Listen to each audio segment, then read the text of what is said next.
Good day, ladies and gentlemen, boys and girls, and friends and neighbors.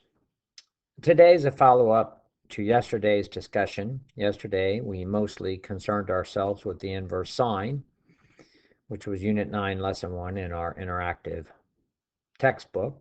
Today, we're going to talk about Unit 9, Lesson 1 activity, which deals with the inverse of cosine. Keep in mind, we normally would do this activity in class with our classmates. So I'm gonna take the role of your classmate and just walk through this activity with you, and hopefully you can fill it in. There's some good stuff that you will learn from this activity. Keep in mind you can always pause the video, rewind the video if you get kind of lost. It is a difficult topic right now.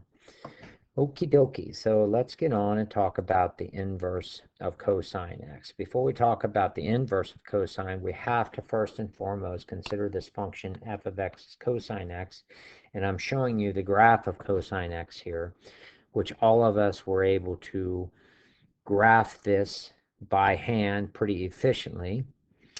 And we see that our cosine graph starts at a max, goes to 0, goes to min, 0, max, 0, min.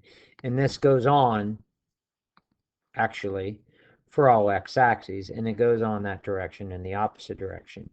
Max, 0, min, 0, max, 0, min. And we also note that this particular cosine graph, if I do some vertical lines here, and we did this before, let me do 2 vertical lines. We also did that we were able to do this. This is the minimum. Whoopsie, whoops, grabbed the wrong thing there.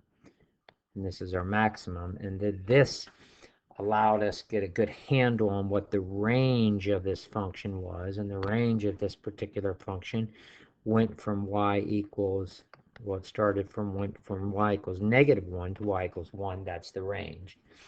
The domain was all reals of this, and the period was 2 pi. We discovered all that in Unit 8. Now, the big thing, if we're going to talk about the inverse, we have to make sure that the inverse of cosine exists. And if I look at this graph, the inverse of cosine does not exist. So, I mean, we could just say, hey, we're finished with this video and we're not going on because the inverse doesn't exist. But we know in our graphing calculator, in any graphing calculator, we do see this button here. And we're going to be doing a lot with this button on our graphing calculator. So that statement, that expression does indeed exist. And here's why. And this is the same reason we talked about from sine. We have to restrict the domain of this function to where it's only going to encompass, where it encompasses all of the range, but it only increases or only decreasing. And if I were going to fill this out, you know, this doesn't, the inverse cosine doesn't exist because this thing always increases, or it increases and decreases over multiple intervals. If we want to fill that out, it infinitely increases and decreases. We can see that by the graph. What we want to do is we want to restrict the domain of this graph so that it only increases or only decreases, key point there, so that we can create this one-to-one function. And it's not one-to-one. If I do it another line, let's do it a different color. Let's do a line in a different color this time. Let's do, whoa, whoa, whoa, whoa, whoa, whoa, whoa, whoa, whoa, big dog. There we go. And we're going to grab this line. We can see that this horizontal line crosses that graph multiple places. So that graph is not one-to-one. What we want to do is come up with an interval such that that horizontal line only crosses that graph one time. So we have some options here. Let's do some options. We could go from -2 pi to -pi. That's an option. It's way over there, probably not a very viable option. We could go from -pi to 0. We could go, hey, why not? We could go from 0 to pi. And all of these, yellow only increasing, pardon me, decreasing. The green only increasing. The black only decreasing. Well, we could come over here. Let's go a blue graph right here, where it's only increasing.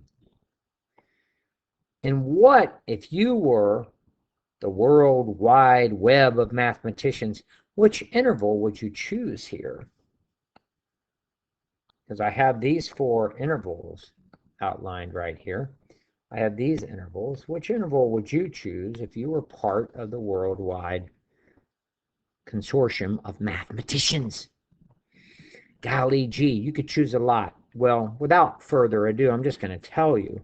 The mathematician said, you know what, boys and ladies, let's just use this interval right here. The reason why we're using that interval is it contains quadrant 1 and quadrant 2. Keep in mind, when we did inverse sine, we used quadrant 4 and quadrant 1. So we always want to use quadrant 1 because that gives us the nice x and y values. So we're going to use quadrant 1. And if I were going to use quadrant 1, I better use quadrant 2 as well. And that gives me, that contains the entire range of cosine. So that's what we're going to choose. We're going to go with the mathematicians. And we're going to say, heck yeah, heck yeah.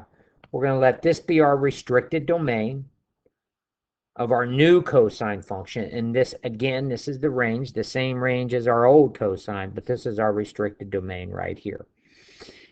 Keep in mind the inputs, and this is going to be important down the road. These input values are angle measures. I'm going to demo this with a portion of the unit circle. And these are just, what are these values? These are x values on the unit circle. That's where these guys come from. These creatures come from x values on the unit circle. So let's look at that. So this is what I chose to do. I chose to go from 0 here all the way to pi, quadrant 1 and quadrant 2. So these are my angle measures. Okay, and there's a lot of angle measures between 0 and pi. The nice angle measures are 1, or pardon me, 0, pi over 6, pi over 4, you know, 1/6, 1/4, 1/3, 1/2, 2/3, 3/4, 5/6, and pi. And these are the corresponding, and I only wrote, if I look at my points on the unit circle, I only chose to write the x coordinates because the x coordinates are the ones that I need if I'm going to talk about cosine. So that's where these points came from. Like this guy right here, this is angle pi over 3. This is angle pi over 3, and the cosine of pi over 3 is 1/2, so this point is on cosine. Pi over 2, this guy right here, the angle is 1/2. The cosine value of that is the x value of that, which is 0. And so these are the nice points, and we know this already. These are the nice points on the unit circle that refer to the cosine values of the angles between 0 and pi. And I'm going to restrict my domain of cosine for 0 to pi so that I can talk about this guy we're going to call, you betcha, the inverse cosine. So I've already done all of this. The only thing I've done here is, well, get out of there. Get out of there. Get out of there. The only thing I've done here is I've just sketched a portion of the cosine graph here, and I rescaled it. All I really did was sketch this graph of the cosine right there. Keep in mind, scale-wise, this was y equals 1. I'm going to scale, and you'll find out why here in a bit. I'm going to scale it different, where this guy right here, this y value is 2, this y value is 1, this is 2, and this is going to be 3 up here. You're going to see why I'm going to do that in a bit. The scale is 1, and that gives me, this is still the same graph of cosine, and it goes from 0, and of course this is pi. I'm going to stop at pi. I'm going to go from 0 to pi, and I'm just going to graph that portion of cosine. Max, 0, min. Keep in mind this guy right here is pi over 2. And I'm going to talk about the inverse cosine of this guy. So we know that the domain of the original becomes the range of the inverse. And the range of the inverse, which you can't see it here, the range of the inverse is this. That becomes the domain of the inverse. So the range of the original becomes the domain of the inverse. The domain of the original becomes the range. So if I want to create this inverse cosine function, if I want to look at the graph, it's going to be easy to come up with these points. And where did these points come from? It's going to be easy to come. These are the points on g of x. Keep in mind, g of x is this thing we're going to call inverse cosine. And all I've done to get these points is I flipped these points right here. I've just taken and I flipped this. 1, 0, square root of 3 over 2, pi over 6, square root of 2 over 2, pi over 4. That's where these points came from. Square root of 2 over 2, pi over 4, 1/2 pi over 3, 0 pi over 2. Here's my angles. 0 pi over 6, 1/6, 1/4, 1/3, 1/2, 2/3, 3/4, 5, 6 pi. These are the angles.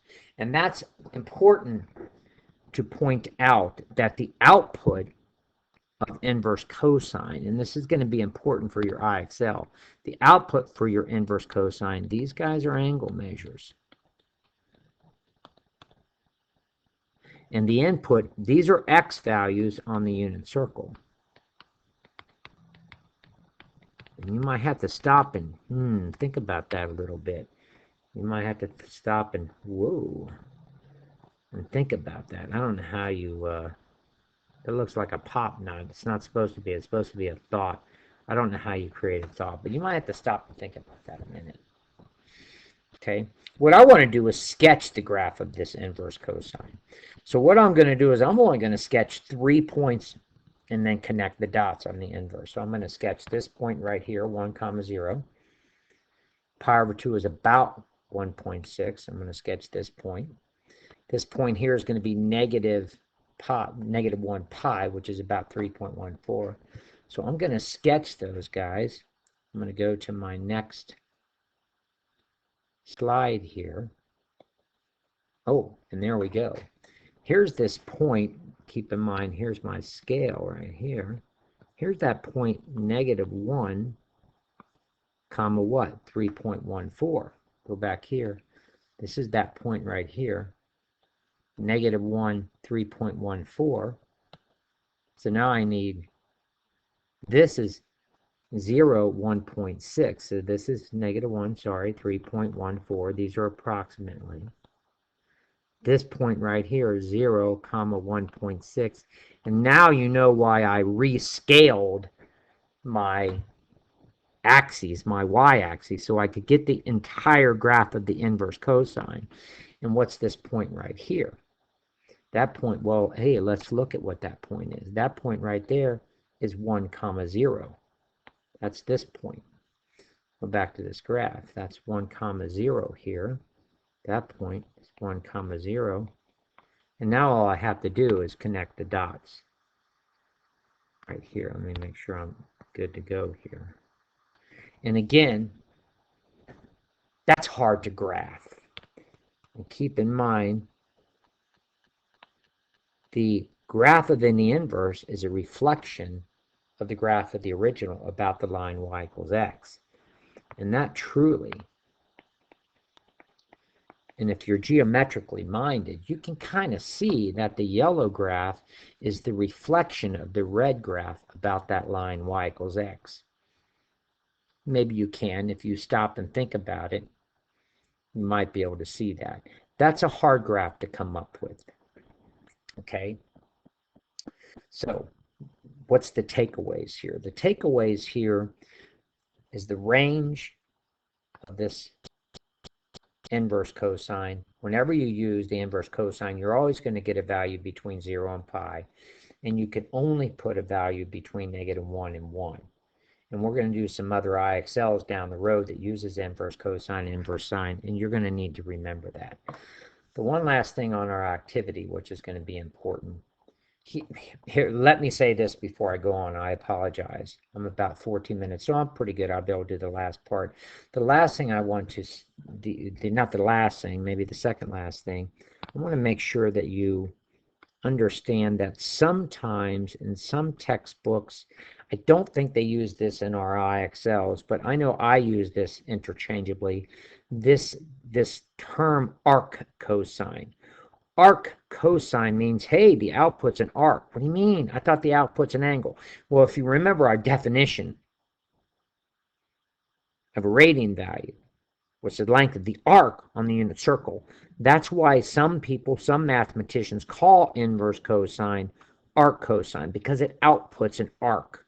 It outputs an arc on the unit circle. What arc does it output? One of those arcs between 0 and pi. So you're going to see this terminology, arc cosine. It's just the same thing as inverse cosine. These are the same exact daggone thing. Not sure if our IXLs use it. I think IXLs use this. I know our graphing calculators use this terminology. But you will hear me say this word, arc cosine, throughout the rest of our trigonometry study. So let's just do a couple extra problems here to help us out. And this is the a culminating result of inverse cosine and inverse sine. Okay, because we're going to do a lot of graphical representations of some values, and this is just kind of get you warmed up. The next video is going to be about graphical representations of sine, inverse sine, and values. So the first thing I want to do, I want to give a graphical representation of this statement right here, inverse sine of A is equal to B. And I want A to be between 0 and 1. The first thing I'm going to do is I'm going to take this guy right here, and I'm going to say, you know what? If that's true, if the inverse sine of A is B, what would that mean?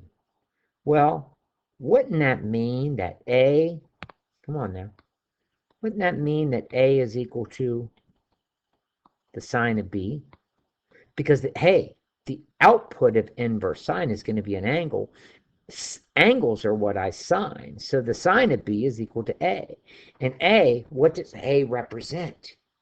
The sine of an angle represents a y value on the unit circle. And we're just going to call this the unit circle. So I want a graphical representation of that guy right there. And I want A between 0 and 1. Well, that's nice. So A is going to be between 0 and 1 because it's a y value on the unit circle. So I'm going to come over here and I'm going to sketch, and it could actually be anything. I'm going to let that be my angle. And then, hey, this is the angle that I'm signing, and that's going to be B, and that's a positive angle. What would I have? Oh, this would be the y coordinate there.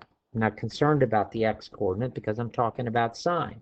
And so that very simply, ladies and gentlemen, this is your graphical representation of inverse sine of A is B. Why? Because the sine of B is A. The sine of B is A. That means the inverse sine of A is B. And if that's the case, and here A is between, true or false, it is between 0 and 1 because these are y values. And A is between 0 and 1. So here, well, look at this guy right here. It's very simple. That says what? Negative A is equal to the sine of negative B. And if we want A and B to be the same thing, that's fine. Well, if this is the positive angle, hello neighbor, what would be the opposite of that angle or the negative angle? Wouldn't it be, would it be, dad burn it, lost control, but get him out of there. Get him out of there. So now you tell me, where do I want that thing to stop? Oh, I want it to stop about right there because this angle right here, true or false, that's going to be about negative B. Heck yeah. And now, if I want the sine of this is going to be the y value associated with this terminal angle, this point, and that would be negative A. Because I defined A to be positive because A was between 0 and 1, so A is positive, therefore negative A is negative, and you betcha. This guy right here, This is our negative a right there, and this is our positive a. Okay, so this is a graphical representation of negative a is equal to sine of negative b. This graphical representation represents these two equations. One more here before we pause this video. I'm about to 20 minutes. I'm about to close this rascal down. Hey, what about this guy right here? What does this mean? Now I want an angle. Ooh, I want an angle between pi over 2 and pi. So let's do an angle. Let's change the color of that. Let's do, I don't know. Let's do a teal color. This might be a teal color. I'm not sure about the colors. But I want an angle. Ah! I don't know why that happens. Sometimes it does. So I want my angle to be between pi over 2. Can be anywhere in pi. Let's just let that rascal be right there. Let's let this be that angle D. And just temporarily, I'm going to, well, not temporarily, forever. I'm going to delete that forever. So that's my angle D. And so if I look at this statement, wouldn't that mean that C is equal to the cosine of this angle D? The output of an inverse cosine is an angle. There's my angle. There's my angle between pi over 2 and pi. And I want to label C. Where is C at? C is going to be the x-coordinate of that terminal point for that angle. So this is a graphical representation of this dude right here. Okay, this graphical representation there. We're going to do a lot more with graphical representations on the video to come. I bid you farewell, and I will see you soon. Pause the video.